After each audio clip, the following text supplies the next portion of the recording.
नमस्कार। आज हम भारत में जो हाल में बाढ़ आई है उसकी गंभीर और दुखद घटनाओं पर थोड़ी गहराई से बात करेंगे। खासकर अगस्त और सितंबर 2025 में जो कुछ हुआ। जी। हमारे पास जो जानकारी है वो कई समाचार रिपोर्टों और दूसरे दस्तावेजों से ली गई है और हमारा मकसद है कि इन घटनाओं का पैमाना क्या था, असर कैसा रहा और इनके पीछे कुछ मुख्य कारण क्या हो सकते हैं, इनको थोड़ा खंगालें। बिल्कुल। और हाँ, एक बात जो मुझे सच में चौंका गई कि अकेले पंजाब में जो अभी बाढ़ आई उसने पिछले 40 सालों का रिकॉर्ड तोड़ दिया। हाँ, ये महत्वपूर्ण है। तो चलिए इसी से शुरुआत करते हैं और देखते हैं कि ये सब क्या कहानी बयान करता है। बिल्कुल।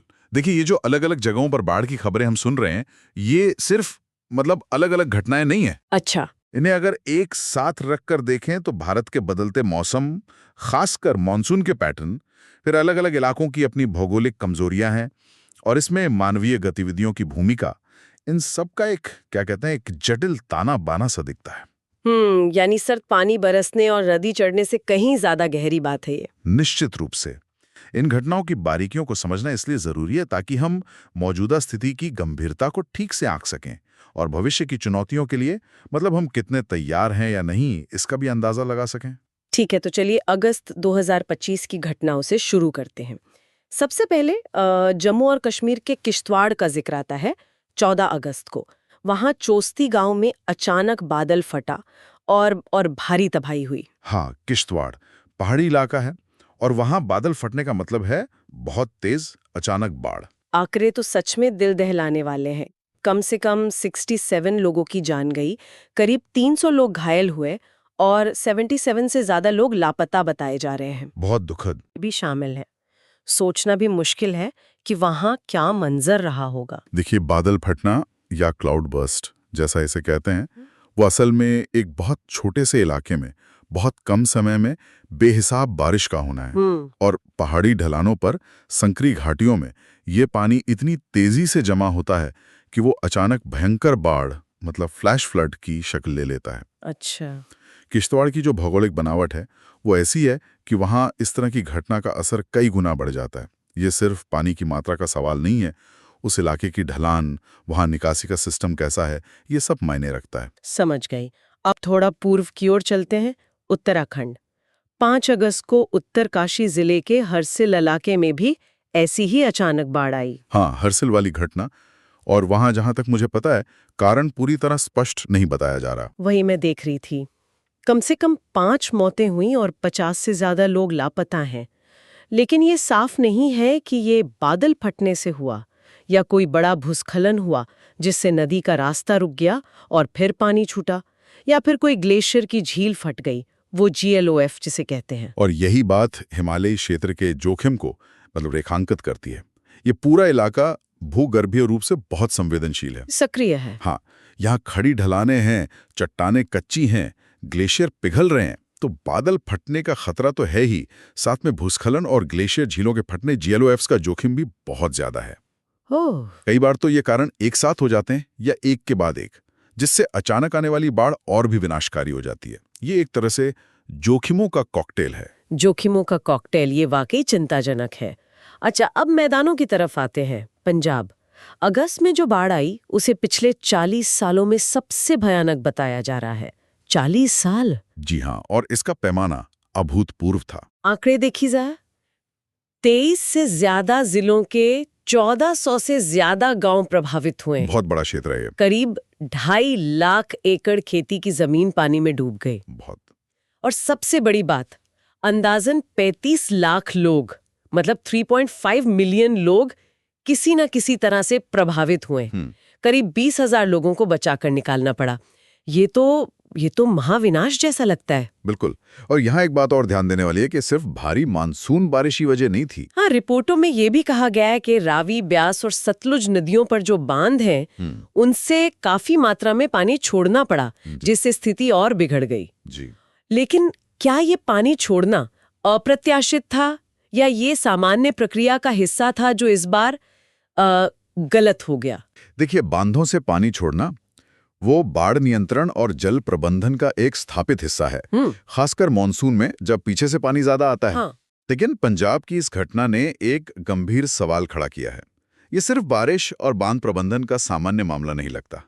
ये दशकों पुरानी जल प्रबंधन नीतियों, शायद पुराने हो चुके बुनियादी ढांचों और वर्तमान जलवायु की जो अप्रत्याशित तीव्र घटनाएं हैं, जैसे बहुत कम समय में बहुत ज्यादा बारिश, इनके बीच एक टकराव का नतीजा हो सकता है। अच्छा। हमें ये सोचना होगा कि जो व्यवस्थाएं कभी समाधान थी, क्या वे बदलती परिस्थितियों में समस्या का हिस्सा तो नहीं बन रही? ये तो वाकई सोचने वाली बात है कि क्या हमारे पुराने तरीके अब भी कारगर हैं या नहीं।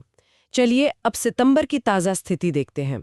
उत्तर प्रदेश से खबर है, टाइम्स ऑफ इंडिया की रिपोर्ट के मुताबिक फर्रुखाबाद जिले में गंगा नदी खतरे के निशान, जो 137.10 मीटर है, उसको पार करके 137.20 मीटर पर बह रही है। और इसका सीधा असर निचले इलाकों पर पड़ता है, फौरन। बिल्कुल। बताया जा रहा है कि करीब 70 से 80 गांव बाढ़ की चपेट में हैं।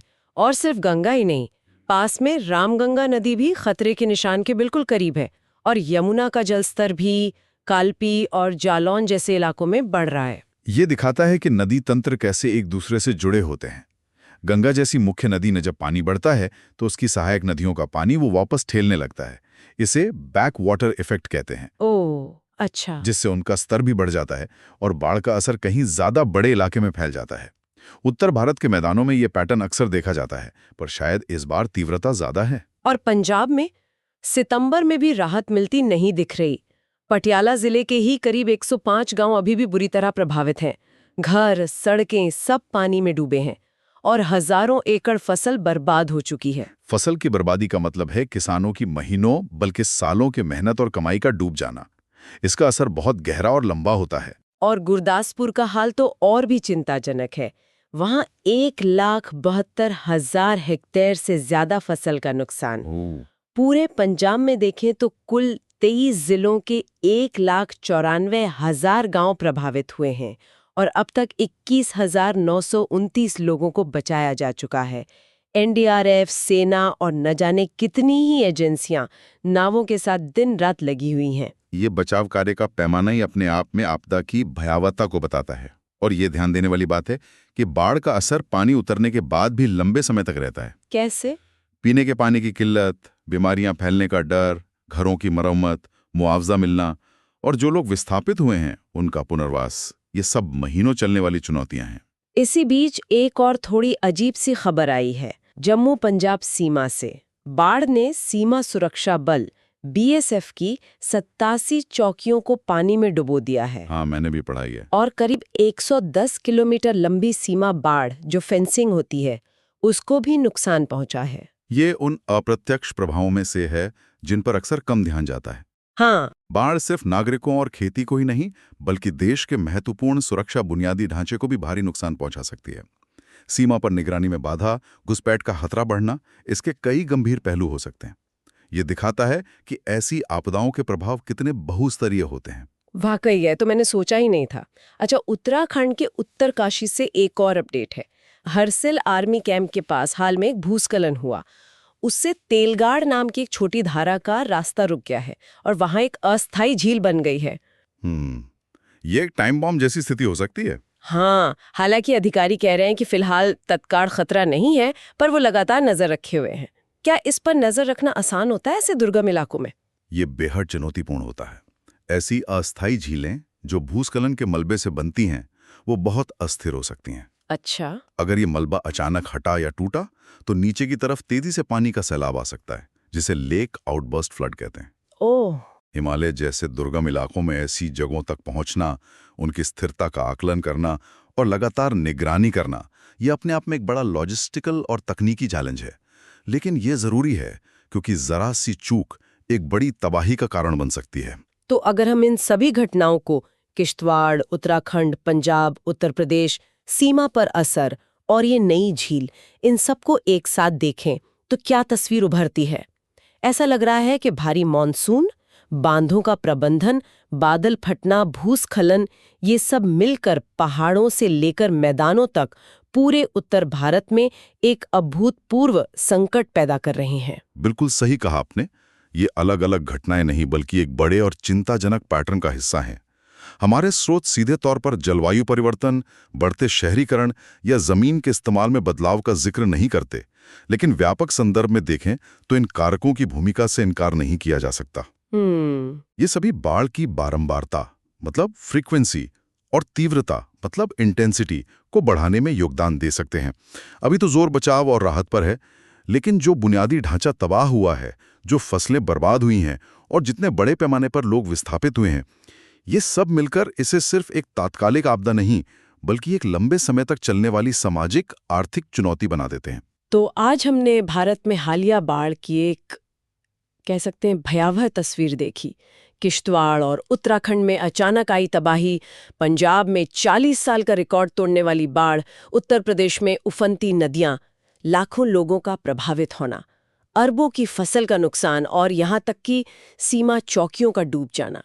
ये सब एक गंभीर चेतावनी है। और ये स्पष्ट है कि ये मानसून की तीव्रता, इलाकों की अपनी भौगोलिक बनावट और मानवीय हस्तक्षेप जैसे बांध प्रबंधन, इन सब का मिला-जुला नतीजा है। मुख्य बात शायद यही है कि ऐसी चरम घटनाएं अब ज्यादा लगातार और ज्यादा विनाशकारी होती दिख रही हैं। हाँ, और इसीलिए तत्काल बचाव और राहत के साथ साथ हमें पूरी गंभीरता से दीर्घकालीन समाधानों पर सोचना होगा। जैसे कि इसमें बेहतर और ज्यादा लचीली जल प्रबंधन प्रणालियां, सटीक मौसम पूर्वानुमान और चेतावनी प्रणालियां, और शायद सबसे महत्वपूर्ण, बदलती जलवायु और पर्यावरणीय परिस्थितियों के अनुसार अपनी विकास योजनाओं और जीवन शैली को ढालने यानी अडाप्ट करने की रणनीतियां शामिल हैं। और इसी सोच के साथ हम आज के श्रोताओं के लिए एक सवाल छोड़ जाते हैं। जिस तरह ये आपदाएं बार बार और ज्यादा विकराल रूप लेकर आ रही हैं, उसे देखते हुए भविष्य में इनसे बेहतर ढंग से निपटने के लिए हमें व्यक्तिगत स्तर पर जैसे अपनी तैयारी, सामुदायिक स्तर पर जैसे स्थानीय योजना और सहयोग, और राष्ट्रीय स्तर पर जैसे नीतियों और बुनियादी ढांचे में बदलाव, किस तरह की नई सोच, तैयारियों और अनुकूलन रणनीतियों, एडेप्टेशन स्ट्रैटेजीज को अपनाने की जरूरत पड़ेगी। इस पर विचार जरूर कीजिएगा।